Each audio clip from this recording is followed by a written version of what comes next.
Deus. Que eu quero falar para você, isso é benefício próprio seu. Se a sua mulher vai para um evento desse daí, e ela sai de lá transformada, e certeza que ela sairá transformada, você que é marido, é um benefício para você, porque você vai ser alguém que vai se aproveitar disso, porque ela houve transformação. Se o seu marido, você vem num evento que nem nós tivemos ontem aqui, a nossa imersão, que vai nos dar um combustível para... Só te contando uma história a respeito de combustível. Essa semana eu estava conversando com um dos pastores, e aí liguei para ele, porque a esposa dele tinha postado que o carro tinha quebrado no meio do caminho. Aí eu vi que o carro quebrou, liguei para ele, falei, tá tudo certo, tá precisando de ajuda, o que aconteceu com o carro? Então, como eu gosto muito de carro, então tem coisas que eu consigo resolver até por telefone. Falou, faz tal coisa que vai dar certo, que foi o caso do que aconteceu. E aí ele falou, não, a minha esposa estava dirigindo, de repente o carro começou a morrer, o carro é automático, fica mais difícil de você dirigir. O carro começou a morrer, parou o carro na rua. O que vocês fizeram? Não, botei no guincho e trouxe para cá. Falei, pode ser várias coisas. Aí deu uma lista do que poderia ser. Mas antes de você resolver tudo isso, para num posto, vai lá e coloca um tipo de gasolina que tem lá. Falei para ele qual que era o nome da gasolina. Falei, vai lá, ela é cara. Deve custar uns R$7 o litro dessa gasolina. Falei, mas ela resolve boa parte dos problemas quando dá esse sintoma. Aí ele chegou com o carro, foi lá, colocou gasolina no posto, deu partida no carro e resolveu o problema. Falei, aí, tá vendo? Falei, se nada der certo, eu me torno mecânico, porque eu consigo resolver muitas coisas, né? Então, tá andando com o carro, nem precisa levar o carro no mecânico. Então, quando você coloca o combustível correto, fato que o combustível que ele havia colocado lá, anteriormente, era um combustível adulterado. Algo aconteceu de errado ali, que o carro não funcionou da forma que deveria funcionar. E quando eu e você abastecemos o carro com o combustível adequado, o combustível que foi preparado para a queima correta ali dentro do motor, certamente ele vai ter uma longevidade muito maior, ele vai ter uma qualidade muito maior, porque você colocou o combustível correto.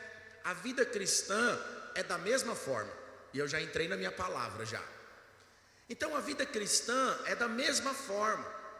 Então eu e você necessariamente, todos os dias, eu e você precisamos abastecer a minha e a sua vida com o combustível correto.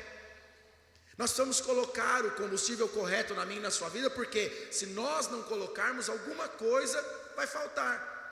Infelizmente, muitas pessoas elas acham que o combustível correto da sua vida é ela ter uma vida mais confortável, é ela ganhar dinheiro, ou é ela dedicar-se somente à sua família. Ouvi algo essa semana de um pastor que andou comigo muitos anos, minha esposa está de prova, muitos anos caminharam conosco. Eu estou falando para você coisa de mais de 10 anos. Ouvi algo da vida dele, está perdido na vida, perdeu o senso do propósito. E essa semana ele estava falando, uma outra pessoa foi confrontá-lo e eu participei da conversa, porque você sabe que quando você tenta falar algo com uma pessoa, ela não resolve, você chama lá uma outra testemunha para tentar te ajudar a resolver o problema do cidadão. E aí fui tentar ajudar lá, falar com a pessoa, e ele falou, não, eu quero falar uma coisa para você, a igreja cobra muito. Aí eu fiquei pensando do que ele estava dizendo, a igreja cobra muito. Eu pergunto algo para você, quem que é o líder da igreja? Quero que você me responda, quem é o líder da igreja? Jesus. Então nós que estamos aqui, somos só um instrumento de Deus para poder ministrar a própria palavra dele para você. Porque se um dia eu sair daqui e vier outra pessoa, a igreja vai continuar, porque a igreja é de Jesus, ela não é minha. Ela não tem como eu ser o dono da igreja, e nem queria uma responsabilidade tão grande dessa na minha vida, em ser o dono da igreja. E aí quando a pessoa ela coloca, não, porque a igreja cobra muito, então teria que ir lá reclamar com o dono da igreja. O dono da igreja chama Jesus, então vai lá para ele e reclama para ele, Jesus, você está cobrando demais. Porque talvez você coloca tudo num balaio de gato e acha que tudo tem a ver com isso. Fala, não, pastor, mas a igreja é a semana inteira, porque eu tenho que atender pessoas, é discipulado em grupo, é discipulado individual, é imersão. Aí eu pergunto algo para você: se é a igreja de Jesus, o que a igreja de Jesus ela precisa prezar e ensinar? Vidas e cuidar de vidas, faz parte do reino de Deus. Então, se você acha que cuidar de vidas, e você acha que ouvir a palavra de Deus, se encher de todo o conhecimento de Deus é algo pesado, tem alguma coisa que está fora do padrão, tem alguma coisa que mudou. Aí ele disse para mim, que é aonde eu quero chegar com você. Aí ele disse, não, pastor, eu e minha esposa, nós priorizamos algo na nossa vida. Nós fizemos um trato, nós dois lá. Eu estou falando de um homem que respondeu ao chamado pastoral. E aí ele disse, falou, eu e minha esposa nós fizemos um trato. E o trato que nós fizemos é que agora o nosso primeiro ministério, aquilo que nós vamos mais investir na nossa vida, é a nossa família. Eu falo para você, o pensamento dele e a intenção dele não está errada. A intenção dele, ela realmente está certa, porque eu e você, que somos pais ou somos mães, a nossa intenção sempre deveria ser cuidar da nossa família e priorizar a nossa família. Mas eu pergunto para você, eu quero devolver a pergunta: como que se prioriza uma família? Você trabalhando que nem, desculpa a expressão, palavra que eu vou usar aqui para você, você trabalhando que nem um condenado na sua vida, sai de casa às 5 horas da manhã e volta às 11 horas da noite, você dá lá o que comer, o que vestir para os seus filhos, paga escola, você acha que isso daí é priorizar a família? Eu falo para você, quando eu olho para as escrituras, quando eu olho para a palavra de Deus, eu não vejo na palavra de Deus nada que me mostre e que me traga a consciência que cuidar da minha família é isso, ou melhor, é somente isso. É trazer o conforto financeiro, é de fato pagar escola, de fato trazer comida, todas essas coisas são importantes. Mas se nós não priorizamos aquilo que é mais importante na vida da nossa família, o dinheiro não vale de nada, porque o dinheiro pode se tornar uma fonte de perdição. O conforto pode se tornar uma distância no servir aquele que de fato deveria ser servido, daquele que deveria ser priorizado. E aí nós nos afastamos do chamado de Deus para a minha vida e para a sua, que é o tema da minha palavra hoje: não fuja do chamado. E aí nós nos afastamos de toda a obra de Deus, de todo o chamado de Deus para mim e para você, porque priorizamos a coisa errada. E eu falo para você, por muito tempo, na minha vida e na vida da minha esposa, passamos por momentos difíceis financeiros, mas nós nunca esquecemos daquele que nos chamou, e quais eram as prioridades na minha vida e na vida dela. Andamos muito tempo com sapato furado, com tênis furado. Já contei isso aqui para você. Um tempo de uma dificuldade na vida, meu pai também passando por dificuldade. Eu não tinha tênis, meu pai falou: o tênis que eu tenho para te dar é esse daqui meu. Irmãos, eu calço 37, compro o tênis 38 porque eu fico com vergonha de falar que eu calço 37. Aí quando eu chego na loja, eu falo: não, é 38. Fica sempre um dedo faltando na ponta do tênis, do sapato, porque eu tenho vergonha de falar que eu calço 37. 37 é pé de mulher. Aí você fala que você tem 37, o cara olha para você e fala: lá ele. Você pode não acreditar, mas pensam isso de mim. Eu falo: não, eu calço 38, porque 38 está ali no meio, né? Não é nem pé de muito homem, também nem pé de mulher, então dá 38. E também eu não gosto, quando eu coloco sapato, eu gosto que os meus dedos eles se mexam dentro do sapato. Aí fica muito justo com 37, você não consegue mexer os dedos. Aí eu tenho agonia. Eu não durmo nem de meia, porque eu não consigo mexer os dedos dentro da meia. Então eu compro um pouquinho maior. Aí eu lembro um dia que eu fui na casa do meu pai falou para mim, falou: eu não tenho um 37 nem um 38 para te dar, mas eu tenho um 40, serve? Falei: Pé de pobre não tem tamanho. Falei, então dá o 40 aí mesmo, que eu vou usar o 40. Irmão, usei um Olímpicos branco 40 por muito tempo, porque não tinha tênis para botar no pé. Ou você tinha aquele, ou andava descalço ou furado. Aí qualquer poça de água que você passava, entrava água para dentro do tênis. Parecia aqueles Fusca velho ou Brasília velho, que entrava água mais dentro do que fora. Falei, então daí que eu vou usar.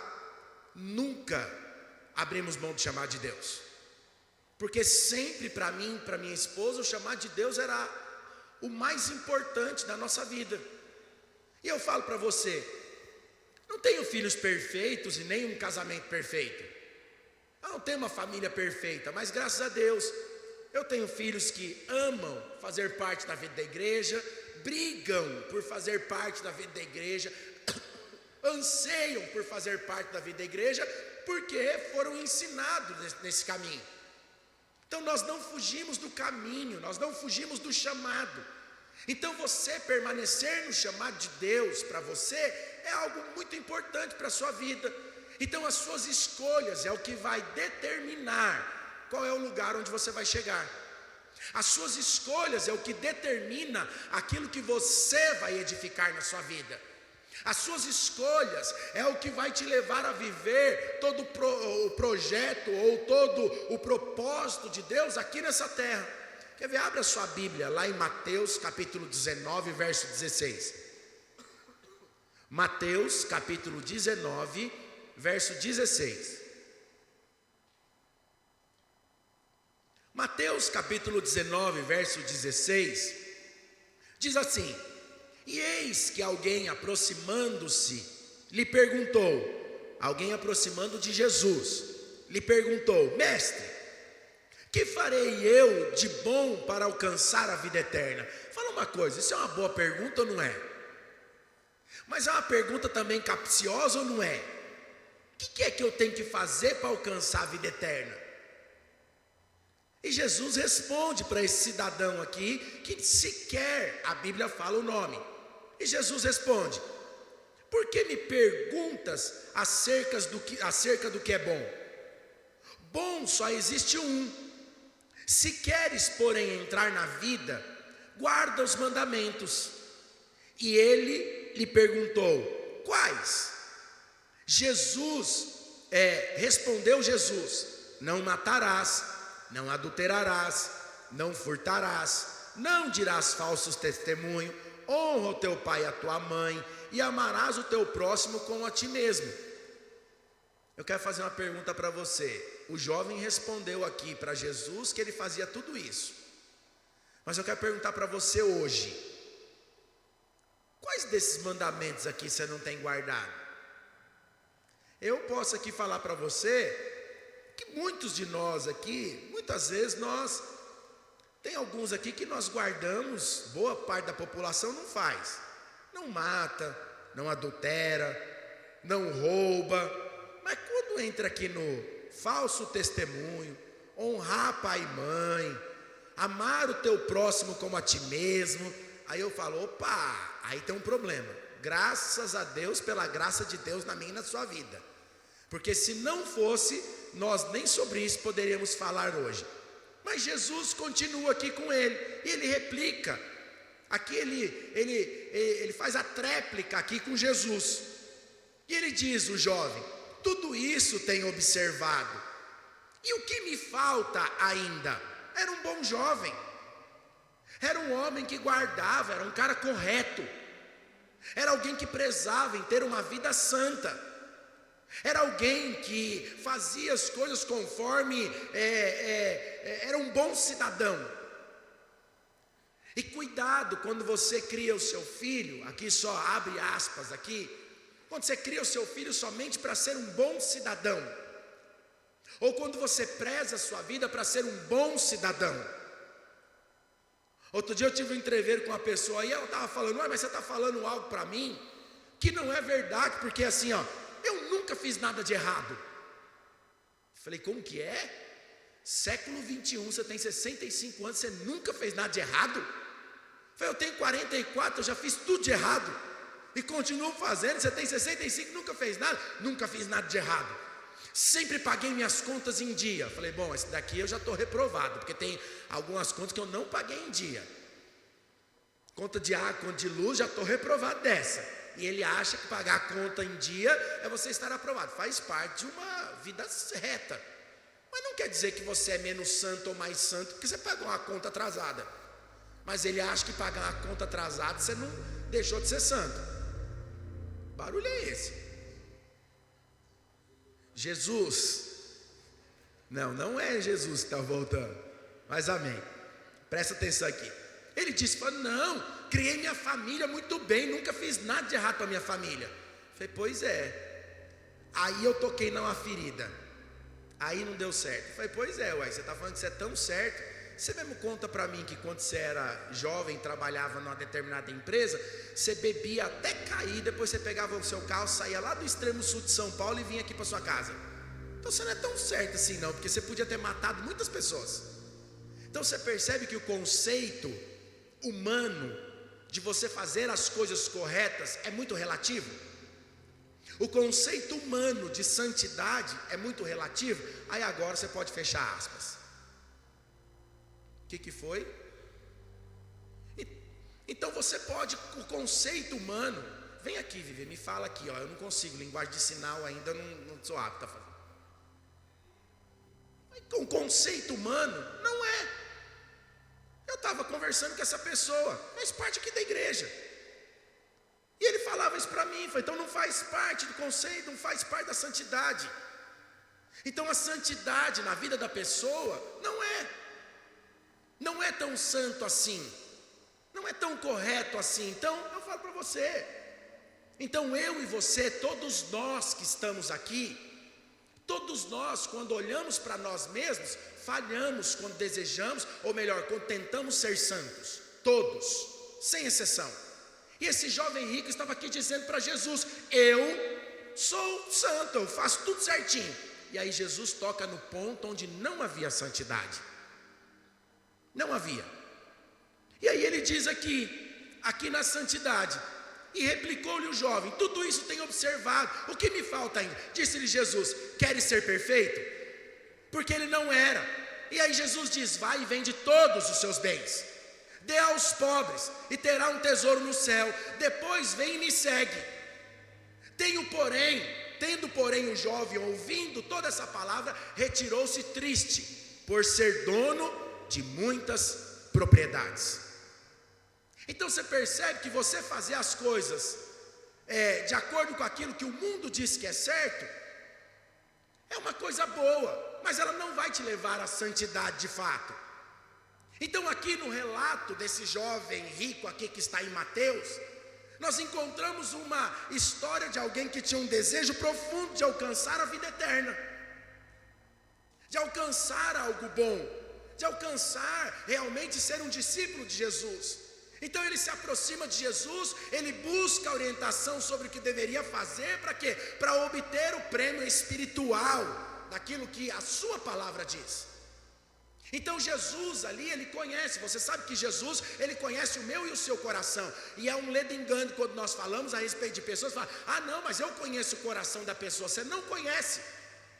Eu e você, nós não temos o poder de conhecer o coração das pessoas, porque segundo a palavra de Deus, ela diz que o coração do ser humano é enganoso, o coração do homem é enganoso.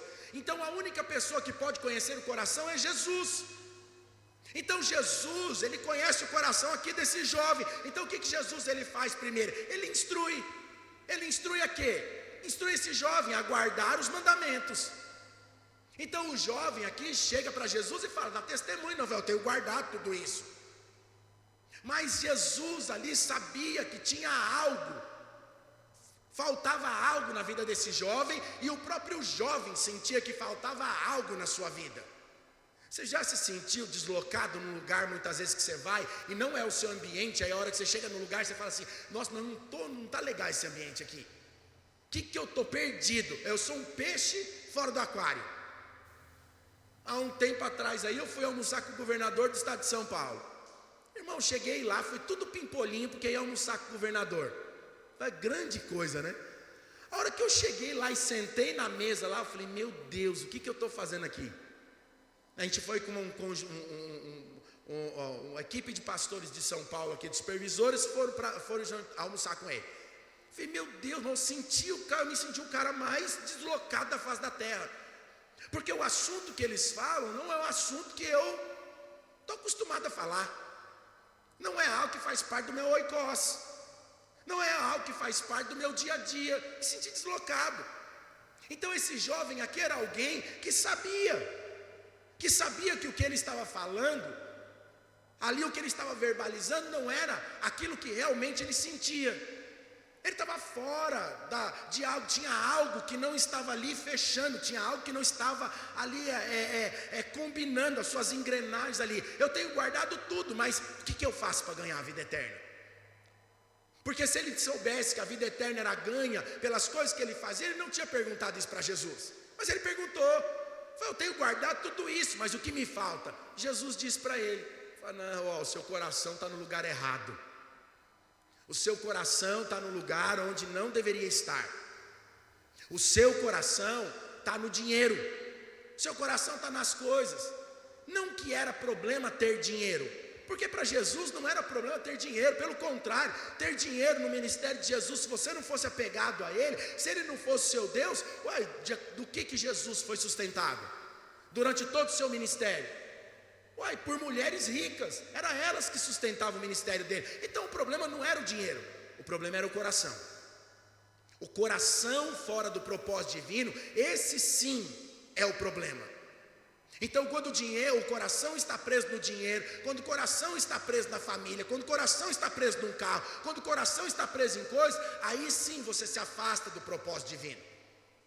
Sabe, então quando Jesus diz ali para ele, se você quer ser perfeito, porque até agora você é arrumadinho, bonitinho e cheirosinho, mas se você quer ser perfeito, vende todos os seus bens, dá aos pobres, dá a Ele, porque se você der todos os seus bens aos pobres, pelo fato de você desapegar aí no seu coração, do dinheiro não ser mais o seu Deus, você receberá dos céus um tesouro. Aí depois que você fizer tudo isso, você vem e me segue. Então Jesus estava ali fazendo o quê? Chamando aquele jovem para um compromisso mais profundo e radical. Jesus estava ali colocando para ele algo muito mais poderoso sobre a sua vida. Era uma oportunidade única que Jesus estava dando para ele segui-lo muito mais de perto. Mas a Bíblia fala que esse jovem retirou-se triste. Ele saiu com uma tristeza no coração, porque ele era dono de muitas propriedades. Ele não estava disposto a abrir mão delas. Ele não estava disposto a viver uma novidade de vida, realmente viver uma vida de um verdadeiro chamado supremo na sua vida. Que esse é o segundo ponto. É viver a supremacia do chamado, não saber que não há nada mais importante do que servir a Jesus. Não há nada mais importante do que fazer a vontade do Pai. Não há nada mais importante do que estar envolvido na obra de Deus com tudo. Eu não estou dizendo para você que para você ser alguém, para você estar envolvido na obra de Deus com tudo, você precisa ser perfeito, ou você precisa liderar uma célula, ou você precisa estar num discipulado, ou você precisa se tornar um pastor. Não é isso que eu estou dizendo para você.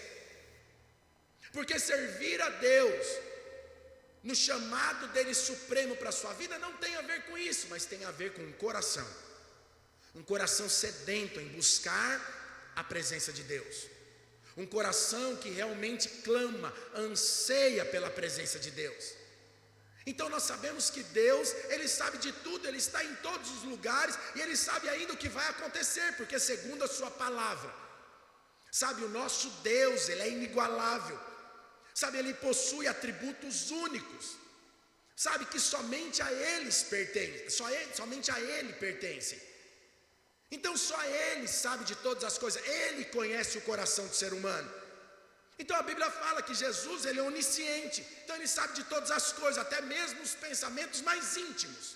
Então eu quero falar para você, não adianta, você pode falar, não, eu quero, mas seu coração está longe. Jesus sabe que o coração está longe. Sabe, Jesus sabe o que é que está se passando aí dentro. Sabe, Salmo 139, você não precisa abrir, verso 1 diz que o Senhor me sondas e me conhece. Então o Senhor sabe cada centímetro do seu coração, cada milímetro do seu coração, Ele te conhece. Sabe, a Bíblia fala, lá nesse mesmo salmo, diz que Ele sabe o dia, a hora que você levanta e a hora que você senta. Sabe, Ele sabe o que passa na sua cabeça aí, no mais do profundo sentimento, Ele sabe. Sabe, então Jesus, Ele é onisciente. Mas a palavra também fala que Ele está presente em todos os lugares, acompanhando o passo, nos dando direção, sempre, porque Ele é onipresente. Sabe, o salmista continuou dizendo no verso 7 do mesmo Salmo 139, ele diz: para onde eu me ausentarei do teu espírito? Para onde eu vou? Não tem lugar para eu ir, porque qualquer lugar que eu for, ali o Senhor estará. Ali o Senhor vai estar comigo, porque não tem lugar. Para onde eu vou fugir da tua face? Para onde eu vou fugir da tua presença? Sabe, Ele é onipotente, Ele tem poder para realizar todas as coisas, nada é impossível para Deus, nada Deus deixa de fazer, porque todas as coisas Ele pode resolver. Sabe, o autor do livro de Lucas, ele diz, porque para Deus não há impossíveis as coisas e as suas promessas, não há impossível para Deus. Sabe, mas mesmo Deus sendo autossuficiente, sabe, Deus no seu infinito amor, sabe, nos convida para participar da sua obra, a maior obra que o universo poderia ter desfrutado. Sabe, essa obra que Jesus ele nos chama para participar, ela se chama a redenção da humanidade. Como diz lá em Coríntios, capítulo 2, 2 Coríntios, capítulo 5, tudo provém de Deus, que nos reconciliou consigo mesmo por meio de Cristo e nos deu o ministério da reconciliação. E somos chamados a ser coparticipante dessa missão divina.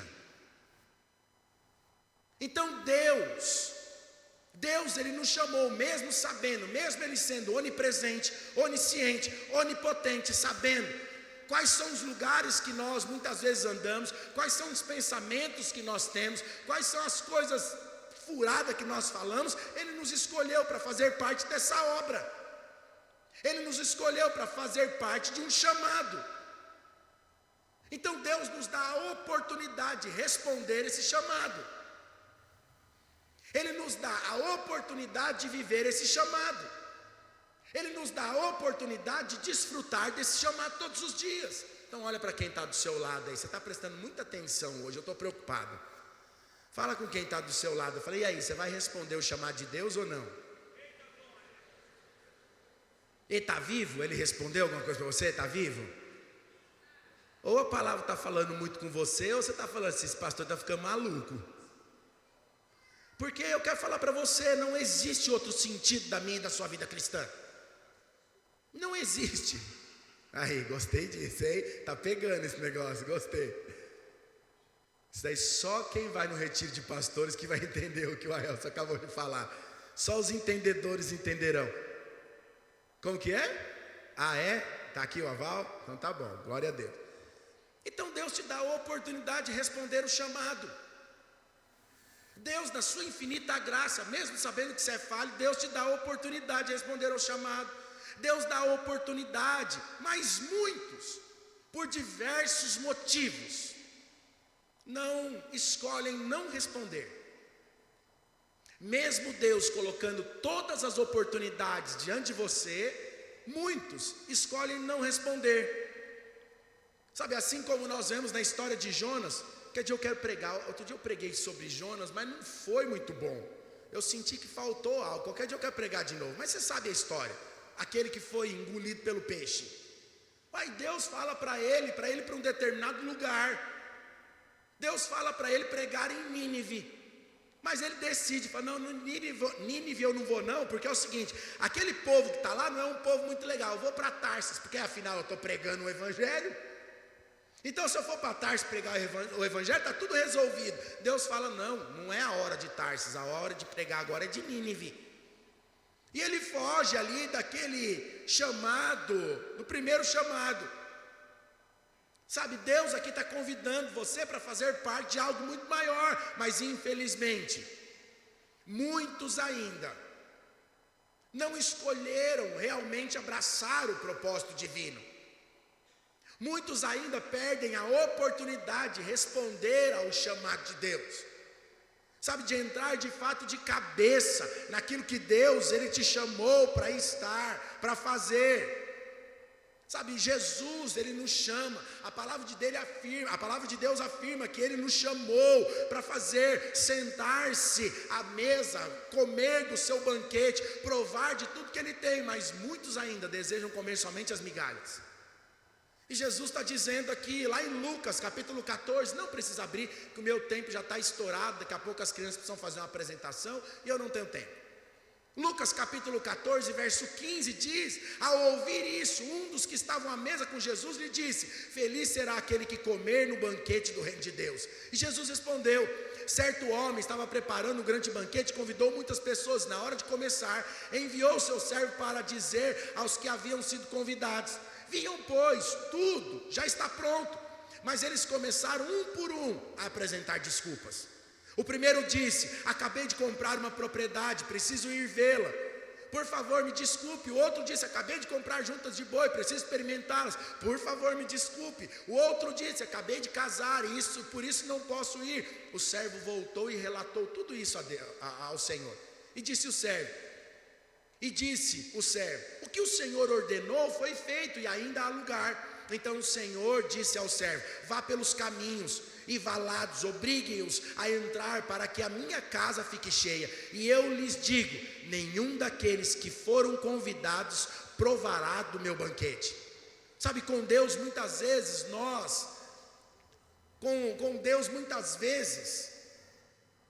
o nosso chamado, o chamado de Deus para mim e para você, e você, nós precisamos responder a Ele, porque Jesus, Ele nos apresenta, Ele nos mostra, agora cabe a mim e a você abraçar esse chamado. E quando nós não abraçamos esse chamado de Deus, quando nós não abraçamos o chamado de Deus, Deus não vai ficar toda hora colocando diante de você, falando para você, abraça o chamado, abraça o chamado, faça. Não, Deus não vai fazer, porque a obra dele é contínua. Quem não abraça a obra dele vai passar para outro, e o outro vai ter que fazer, mas a obra dele não para. Jesus, Ele nos dá, Ele nos mostra, mas cabe a você abraçar esse chamado ou não. Sabe, então, Jesus, Ele declara em Apocalipse, Ele diz, eis que estou à porta e bato. Apocalipse 3:20, e se alguém ouvir a minha voz, abrir a porta, eu entrarei na sua casa, cearei com ele e ele comigo. Então Jesus está nos oferecendo, Jesus está nos dando. Sabe, esse convite pessoal aqui é de um pai amoroso, que nos convida a participar, a estar num relacionamento íntimo com Ele. E eu quero dizer para você, você só consegue vencer as limitações, as dificuldades da sua vida, as coisas que você luta por anos para tentar vencer, quer seja ela pecados, quer seja ela doenças, enfermidades, quando você abraça o chamado de Deus. Quando você decide relacionar-se com Ele de uma forma íntima. Não tem como você provar das maravilhas de Deus, da totalidade de Deus na sua vida, se você não se relacionar com Ele de uma forma íntima. Não tem como, não tem jeito, porque para você conhecer Jesus e conhecer todos os seus feitos, você tem que saber quem Ele é, você tem que provar do que Ele te oferece, sabe, viver o chamado dEle para a sua vida. Sabe, você precisa ter a consciência do controle divino, ter a consciência que tudo está no seu controle, sabe, então cultivar no meu e no seu interior a consciência de que Deus está no controle de tudo é fundamental para mim e para a sua caminhada, sabe, é fundamental para mim e para a sua caminhada cristã, saber que Ele é bom, e Ele conhece todos os caminhos bons. É fundamental para mim e para você. Para abraçarmos o propósito divino, precisamos provar que Deus é bom. A minha filha estava contando esses dias que ela estava na faculdade, e tem uma menina que estuda com ela, numa determinada, não dá para falar, uma determinada seita, que deles é seita. Oi? Uma determinada organização, bem disse a minha esposa, que eles têm mania de deixar o cabelão muito grande. Mas eu tenho vida de Deus nenhuma. E aí a menina estava falando que ela tem uma amiga que cortou o cabelo, 2 dedos do cabelo. Ela cortou, fazendo parte dessa igreja. E aí, passado alguns dias, ela disse assim: e você não sabe, amiga, o que aconteceu, contando para minha filha. Ela cortou o cabelo, não era para ela ter cortado, porque é proibido a gente cortar o cabelo. Porque Deus nos proíbe de cortar o cabelo. Você acredita que Deus castigou ela? Aí a minha filha fez assim: mas não, Deus não castiga. Deus, calma, vou chegar lá, calma, está acelerada, contando a minha história. Não, deixa eu contar a história que eu ouvi. Falei, calma, oxa, eu vou contar tudo pro seu pai, Kiko, né? Mas no caso é para a mãe, né? Mas enfim. Aí ela falou que ela cortou 2 dedos do cabelo e aconteceu algo muito ruim com ela, porque Deus castigou a menina que cortou o cabelo. Aí a minha filha disse para ela, falou: não, Deus não castiga, porque Deus é bom. Você não tem noção, você está falando coisa que você não conhece. Deus é muito bom, Deus não castiga o ser humano, mas não.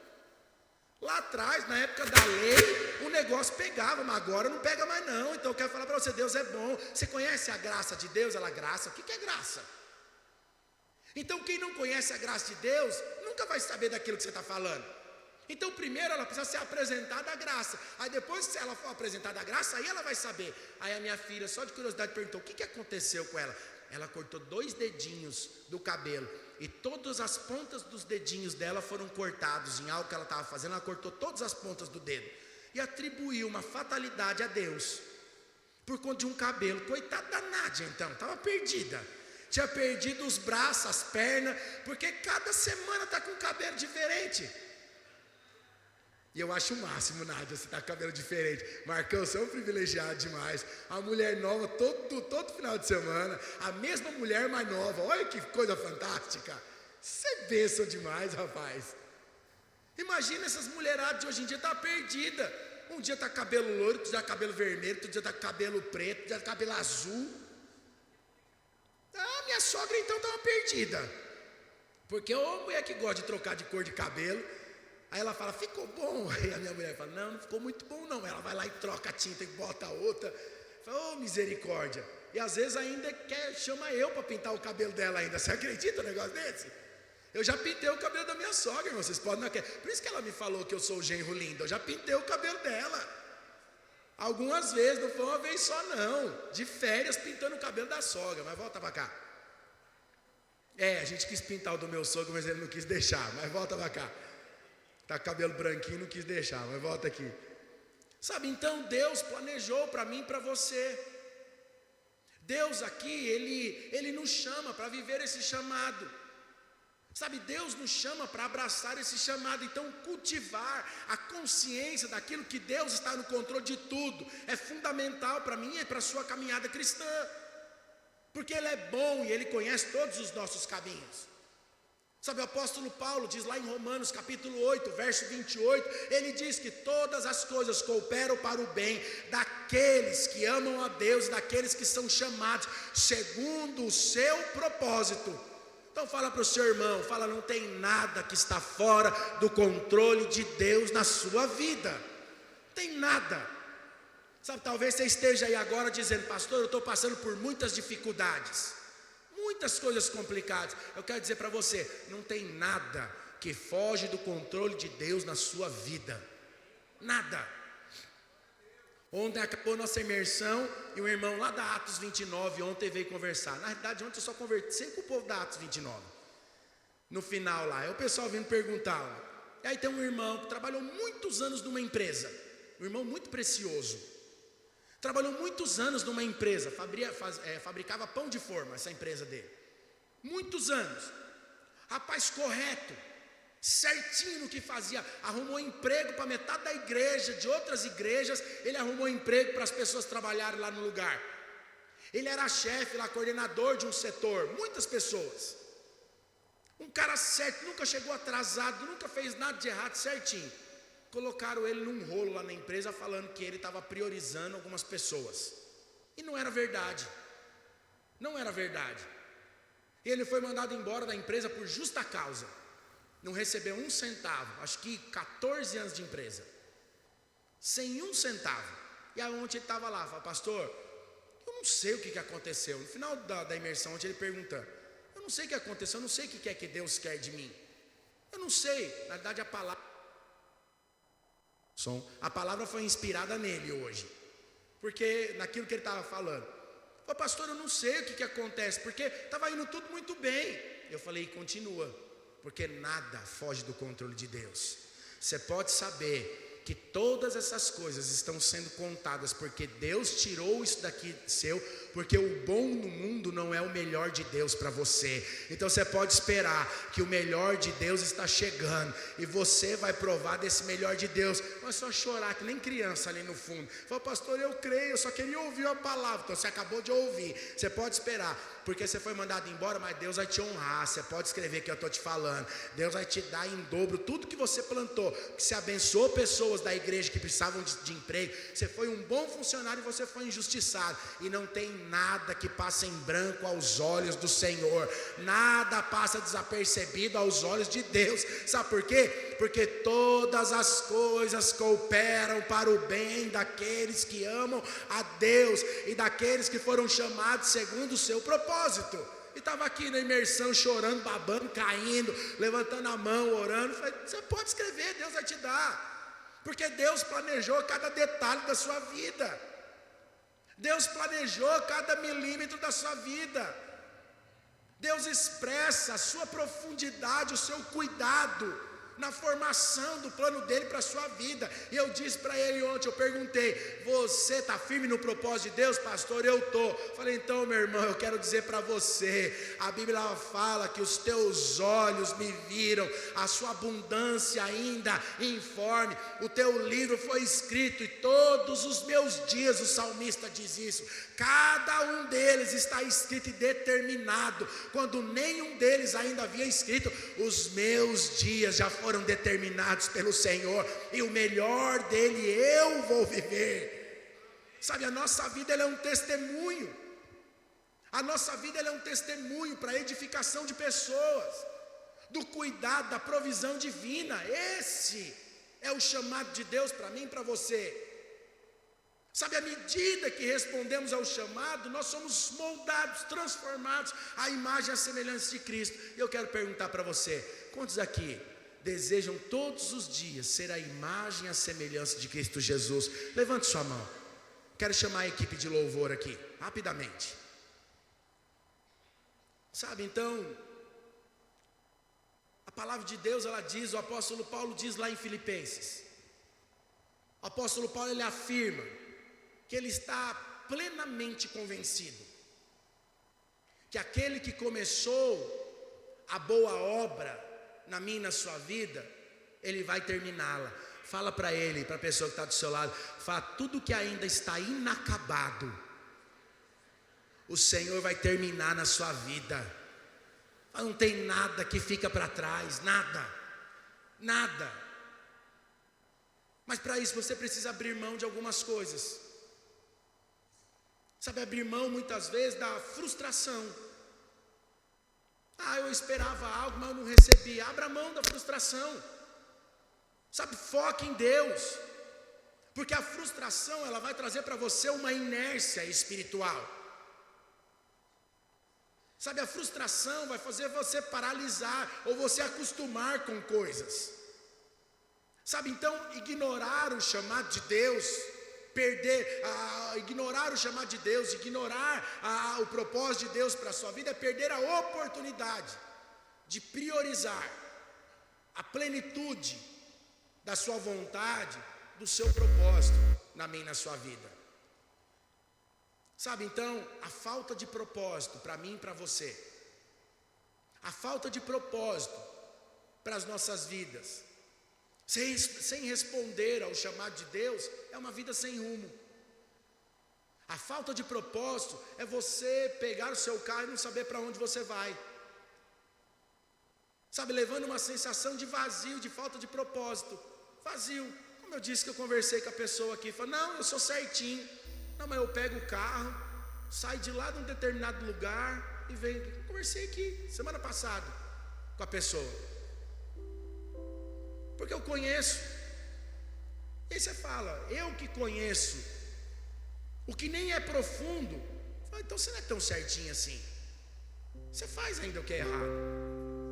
Você ainda para no trânsito para xingar pessoas. Você ainda quer brigar e bater em todo mundo. Então Deus sabe. Eu posso não estar vendo, você pode não estar vendo, mas Deus está vendo todas as coisas. Então Deus conhece seu coração. Não tem de enganar Deus com relação ao chamado. Não, eu amo a Deus. É o que nós mais ouvimos. Você liga a televisão, as pessoas estão dizendo, eu amo a Deus. Você vem no prédio da igreja, as pessoas dizem, eu amo a Deus. Mas quando você fala para ela, então vamos abraçar o propósito divino? Vamos nos envolver na obra divina? Vamos ganhar a vida para Jesus? Você topa cuidar de uma vida, fazer um anjo da guarda com ela? Eu? Ah não, pastor, aí você está pedindo muita coisa. Você topa levar, fazer o convite para a pessoa que trabalha com você, o seu vizinho? Para não, tecladista, continua. Então, você topa levar alguém para o encontro, você topa pagar, você topa convidar o seu vizinho, falar de Jesus para quem não conhece, você topa dar testemunho? Ah não, isso eu não posso fazer. Ah não, é muita coisa para mim, pastor. Fala, irmão, você sabe que aquilo que Deus tem colocado na sua mão é provisão de Deus para você, e Deus só pede uma pequena parte dele? Não, pastor, mas se eu der essa pequena parte, o negócio vai ficar feio para o meu lado. Mas diz que ama a Deus. Mas o próprio Jesus, ele diz isso. Ele já havia reafirmado isso e já havia nos falado. Muitos dizem que me amam. Lá no dia, lá no final de todas as coisas, muitos vão dizer, ah Senhor, eu te amo, eu guardei todos os seus mandamentos. Mas o seu coração passou longe de mim muito tempo. E aí Jesus só tem uma coisa para dizer no dia que chegar lá no final: não te conheço. Não tem como você entrar, porque você dizia que me amava. Em teu nome eu expulsei demônios, em teu nome eu curei enfermos. Você falou muito do meu nome, mas seu coração ficou longe de mim por muito tempo. Então abraçar o propósito divino é você ter um coração que se inquieta, é inquieto por ver e não participar de algo. Fala, não, eu preciso estar envolvido, eu preciso ganhar pessoas. Sabe, eu preciso falar de Jesus para pessoas, porque isso vai te trazer o que? Uma alegria espiritual. Isso vai te trazer uma alegria do chamado divino. Sabe, quando você olha para a palavra de Deus, você vê que a Bíblia é repleta de exemplos. Exemplos de pessoas que responderam o chamado. E por responder o chamado, as suas vidas, elas foram transformadas. E eles aprenderam, ou melhor, eles viveram uma vida de impactar o mundo e as coisas que são ao seu redor. E eu quero perguntar para você nessa manhã: você tem impactado esse mundo e as coisas que estão ao seu redor? As coisas que estão ao seu redor são as pessoas. Você tem impactado pessoas? Com o seu testemunho de vida, com o seu amor pela obra divina? Você tem impactado pessoas pelo seu senso de propósito? Sabe, a Bíblia fala que Abraão, ele foi chamado para deixar a terra dele e seguir a um lugar onde Deus ainda havia de mostrar. Sabe, Abraão obedeceu, e a palavra de Deus diz que a sua fé, ela foi contada como justiça. Em toda a terra não havia homem mais justo que Abraão. Se tornou um homem justo, um homem bom, porque decidiu abraçar o propósito divino, mesmo quando tudo parecia sem sentido. Não tem sentido eu sair da casa dos meus pais, onde eu tenho conforto, onde eu tenho segurança. Mas Deus fala, não, abraça o meu propósito, que aí você vai entender qual que é o sentido das coisas. Sabe, talvez você tenha vivido uma vida que muitas vezes você acorda e você fala assim, mais um dia. E aí faz igual aquele desenho que passava antigamente, o Lip e o Hard. Aí você acorda e fala assim, ó vida, ó céus, ó azar. Lembrei do azar, eu não lembrava. Ó azar, que perdeu a vida do sentido da vida. Foi mais um dia, né? Segunda-feira, falta 4 para sexta, para acabar a semana. Uma vida sem sentido. Moisés foi chamado para libertar o povo de Israel lá do Egito. Sabe, Moisés inicialmente, Moisés disse que não, ele hesitou, falou, mas eu nem sei falar direito. Mas a palavra de Deus diz que quando Moisés respondeu o chamado, Deus usou Moisés de uma forma poderosa. Moisés dava um comando, eu não sei se você já teve a oportunidade de abrir um mar no meio, ou de fazer uma rocha da água, ou de você caminhar com alguns milhões de pessoas no deserto e todos os dias comer o maná diário lá, ser sustentado. Ué, esse foi Moisés. Eu não sei se você teve já a oportunidade de querer fazer algo e Deus falar para você assim, não, você não vai fazer não, porque é o seguinte, não, Moisés teve, mas foi o contrário do que eu acabei de te falar. Porque Moisés olhou para Deus e falou, Deus, é o seguinte, ou melhor, Deus olhou para Moisés e falou, é o seguinte, não vou mais caminhar com vocês não. Moisés, eu vou abençoar você, mas você leva o povo lá, eu estou fora desse barco aqui, porque esse povo aqui é muito complicado. Mas eu vou abençoar, vocês vão chegar lá em Canaã. Moisés falou, de jeito nenhum, não sai daqui. Se o Senhor não for comigo, daqui eu não saio. Olha que audácia de uma pessoa, mas não era audácia não. Sabe o que era? A certeza que ele estava no centro do propósito de Deus, e que Deus não ia negar um pedido desse, Nádia, para ele. Fala, não, sem a tua presença eu não vou, sabe por quê? Porque a coisa mais importante para Moisés não era levar o povo para Canaã, não era o povo entrar na terra que emana leite e mel. O mais importante era a presença de Deus, o propósito divino. E aí Deus fala com ele, fala, tá bom Moisés, já entendi que a sua paixão não é pelo povo somente. Moisés amava demais o seu povo, não é pela terra, sua paixão é por mim, eu vou com você. E eu vou fazer ainda um negócio diferente ainda, Moisés. Olha o seguinte, de dia, no sol escaldante, eu vou botar uma nuvem no céu. Então vocês não vão queimar o cucuruco e nem vão ficar moreninho igual o Marcão. Hoje a família aí tá top hoje, né? Vocês não vão ficar moreninho desse jeito não. Vai ter uma nuvem lá que vai cobrir vocês. E à noite, o deserto faz muito frio, vou levantar uma coluna de fogo lá para vocês, para aquecer vocês. Você não precisa ficar pegando madeirinha num lugar onde não existe, para fazer foguinho não, eu vou pôr uma coluna lá para vocês, vai tudo ser resolvido. Então Moisés foi alguém que foi usado de uma forma poderosa. Quando Isaías ouviu o chamado de Deus, o profeta Isaías, ele respondeu prontamente. Sabe o que Isaías respondeu? Está lá em Isaías capítulo 6, a partir do verso 8. Isaías diz, eis-me aqui. Senhor, quando Deus chamou Isaías para ser uma voz presente no seu tempo, ele disse, eis-me aqui, envia-me a mim. Ele está dizendo, Senhor, eu quero fazer parte do seu propósito, me envia, eu quero ser instrumento, para a hora que eu chegar lá diante do Senhor, o Senhor dizer para mim, servo bom e fiel, você foi fiel no pouco, e o muito eu vou acrescentar a você.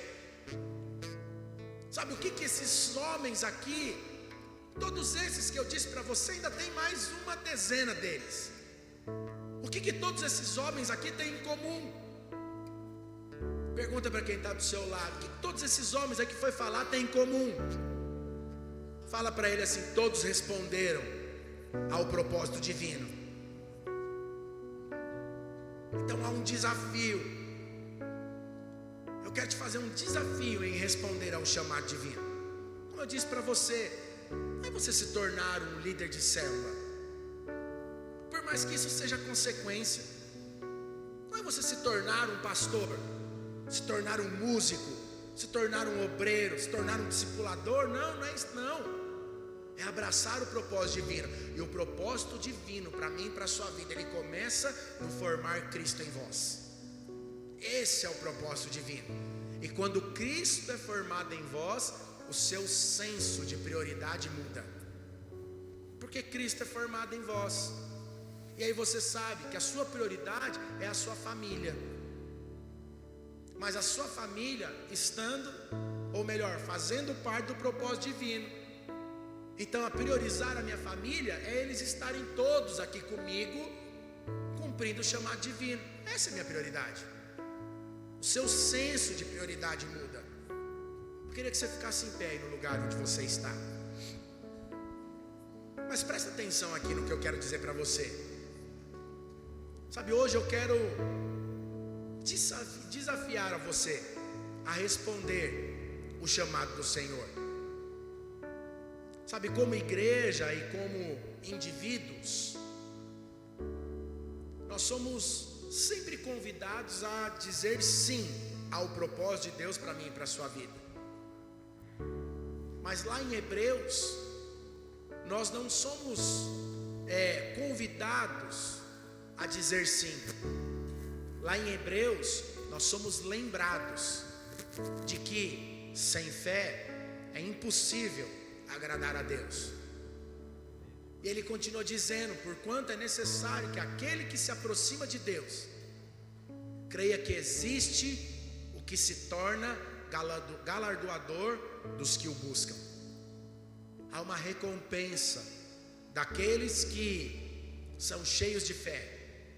Há uma recompensa sobre a vida daqueles que decidiram abraçar o propósito divino. Sabe, responder com fé o chamado de Deus para mim e para você, sabendo que Deus tem um plano perfeito e recompensador para você, é algo que motiva o meu coração. Não sei se motiva o seu coração, mas o meu motivo. Saber que tudo que eu faço, um dia eu serei recompensado por tudo isso. E à medida que eu faço, eu me torno uma pessoa mais apaixonada por Deus. Eu disse para você ontem, para quem veio na imersão, sabe, satisfazer os desejos da minha esposa, para mim isso é prazeroso. E cada vez que eu satisfaço o desejo dela, mais prazeroso se torna a minha vida. Então quando ela diz, nossa, gostaria, já falei isso para você uma dezena de vezes, eu gosto muito de cozinhar, e ela sempre inventa a moda de segunda-feira. Ela diz, eu gostaria de comer um macarrão tal. Ela ama comer macarrão. Eu falo, não, eu faço para você. Nossa, eu passei lá no lugar, vi uma blusinha tão bonitinha. Eu falei, não, vamos comprar. Às vezes eu estava precisando comprar algo para mim, com dinheiro no bolso para comprar. Ela fala, não, vou comprar para você, porque para mim tem prazer. Não estou falando aqui para você, presta bastante atenção, com muita seriedade. Eu não estou dizendo para você que você tem que ser um gastador em satisfazer as vontades da sua esposa. Não, não é isso. Tem um propósito. Tem um propósito nisso. E a recompensa, quem ganha sou eu. Então eu tenho alegria em fazer. E cada vez que eu faço, mais alegria me dá.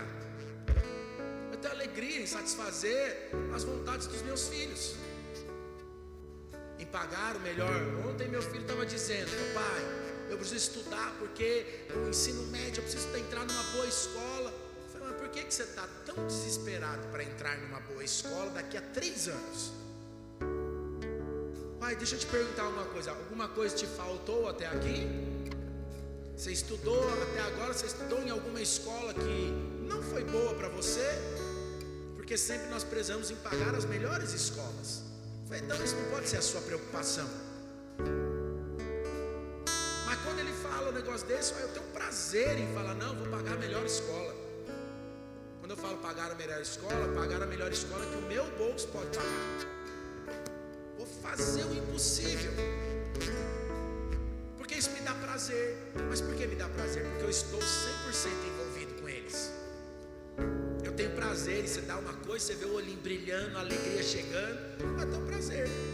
E você ganha com isso. Hoje de manhã eu participei na minha casa de um caça-tesouro, de cartinhas espalhadas na minha casa para eu achar o meu presente, Nádia. É recompensa. Aí volto para minha cama, tem uma cesta de café da manhã na minha cama. Tá lá, um monte de coisa lá que eu gosto de comer, só coisa que não presta. Mas Deus satisfaz o desejo do coração. Tá lá, é a minha recompensa. A recompensa de você chegar de manhã e falar feliz dia dos pais, papai te amo. Ela tá me dando, a pequenininha tá me dando feliz dia dos pais desde lá da minha casa até em casa, que ela já me deu uns 10 hoje. Essa é a recompensa. A recompensa hoje é olhar e ver os meus filhos envolvidos no propósito divino. Essa é a recompensa. Sabe, então responda com fé e convicção, sabendo que Deus ele tem um plano perfeito para você e recompensador para você. Sabe, eu quero dizer para você, não fuja do chamado. Olha para quem está do seu lado, diga para ele, não fuja do chamado. Olha para o outro, fala para ele assim, aceite o convite e experimente uma vida abundante que ele tem reservado para aqueles que o seguem. Eu queria que você se juntasse com a pessoa que está do seu lado aí agora. Se você estiver com a sua esposa, faça isso com ela. É muito importante. Se estiver com seu marido, faça isso com ela. Se estiver com seus filhos, faça isso com eles. Ore por eles e diga, pergunte para eles se aceita o convite de Deus para experimentar a vida abundante que Ele tem reservado para aqueles que o seguem. Se ela falar para você que aceita o convite, ore por ela, libere sobre ela agora a graça e o favor de Deus sobre ela, em nome de Jesus. Ore por ela agora, em nome de Jesus. Ore agora. Oh Espírito Santo, oh Espírito Santo, Espírito Santo de Deus. Ore, libere sobre ele, fala que cada dia mais ele será um apaixonado pelo propósito, ele será apaixonado pela vida, ele será apaixonado pela graça de Deus, ele será apaixonado por tudo aquilo que Deus é apaixonado.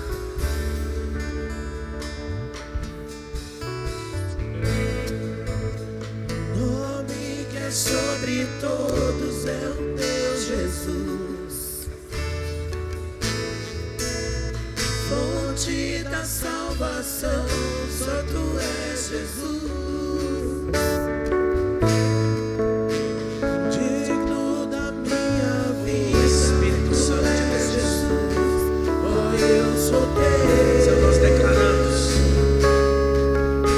Senhor, nós proclamamos sobre a vida dos nossos irmãos, Senhor, que cada dia mais eles serão apaixonados por aquilo que o Senhor é apaixonado, em nome de Jesus. Aleluia, aleluia. Nós vamos cantar essa canção novamente desde o começo. Eu gostaria que você cantasse, fizesse dela a sua oração. Declare isso na sua vida. Digno do meu louvor, só tu és Senhor. Proclame isso. Digno da minha vida, tu és Senhor. Oh, eu sou teu.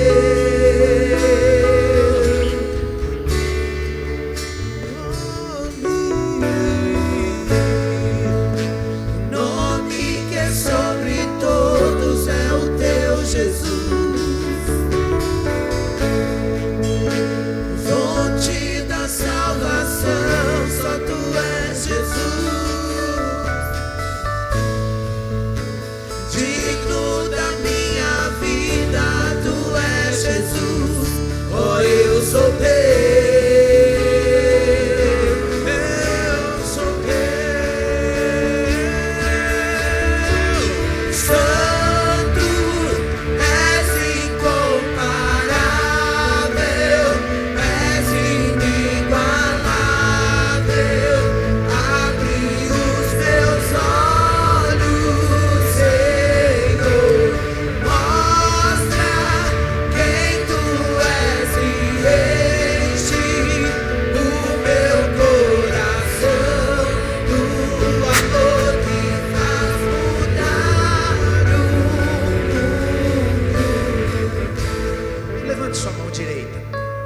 daqueles que só se você decide responder ao chamado divino e abraçar o propósito divino. Sabe, você decide ser alguém apaixonado por aquilo que Deus é apaixonado, decide amar aquilo que Cristo ama. Sabe, a palavra de Deus, ela diz que Cristo, Ele é o noivo da igreja, e o noivo da igreja é apaixonado pela igreja, pela noiva. Pega sua mão, diga assim: obrigado, Jesus, pelo privilégio de eu estar envolvido na tua obra.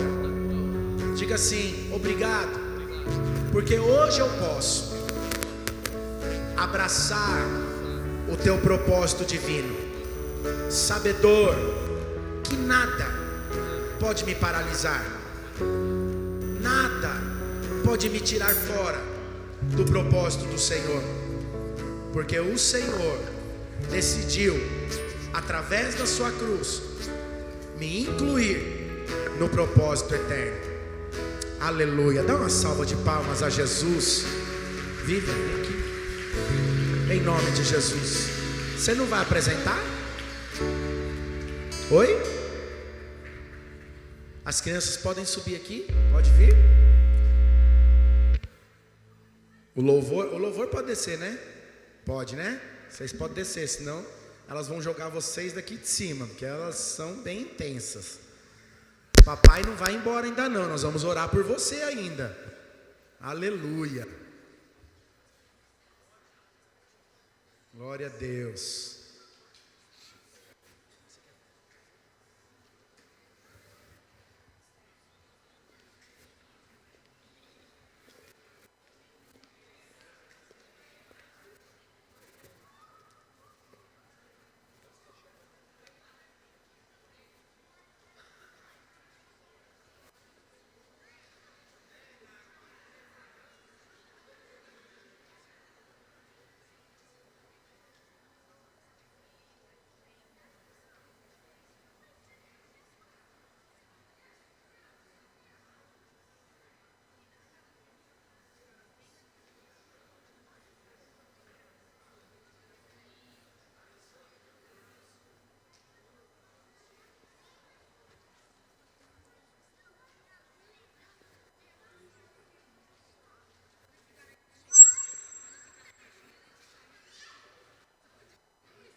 Amém. Muito lindo. Então agora nós vamos abençoar os pais. Eu vou chamar aqui o pastor Marcelo para orar.